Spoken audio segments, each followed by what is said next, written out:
William ja Seppo ovat löytäneet tiensä kaupungin keskustaan. Krapula on huolella suoritetusta tasoittelusta huolimatta kova. Nyt pitäisi tienata taloudellinen kate ryyppäämiselle.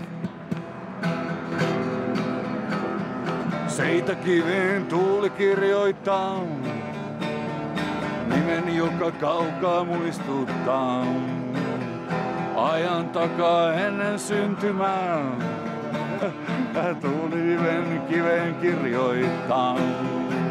On täysi kuu ja usva laskeutuu.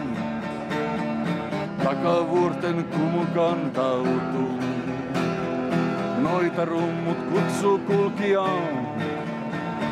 Sielut vanhat sotaan ratsastaa. Haiduuduudu, haiduuduudu, sielut etsivät kaltaista. Kauhea krapula, nyt lähdetään. Excuse me, where is paikallinen alkomobiili? Hei! Tuolla on Alko. Oh.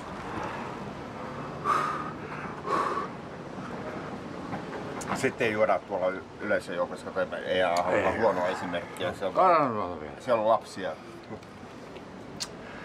Jälleen lähtee laulu soimaan, kansa syöksyy karkeloimaan. Sula.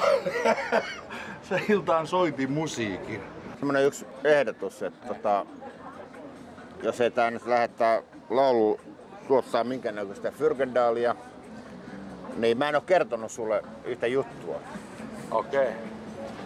Mä en tiedä kuinka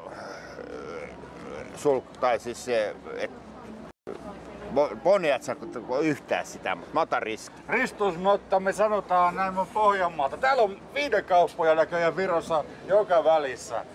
Hey, hello, my darling. Älä häirikö. Sympiä näköisiä ihmisiä. Ei me olla tänne tullut, niillä on itsenäisyyspäivä tänään ja me tullaan munaamaan nyt Suomeen. Nyt on käyttäydytään kunnolla. Okei. Mitä häirikö? Otetaanko me huoran persettä? Soittajat, karavaani kulkee, jätkä kun portteja takanansa sulkee. Sen biisin vedän.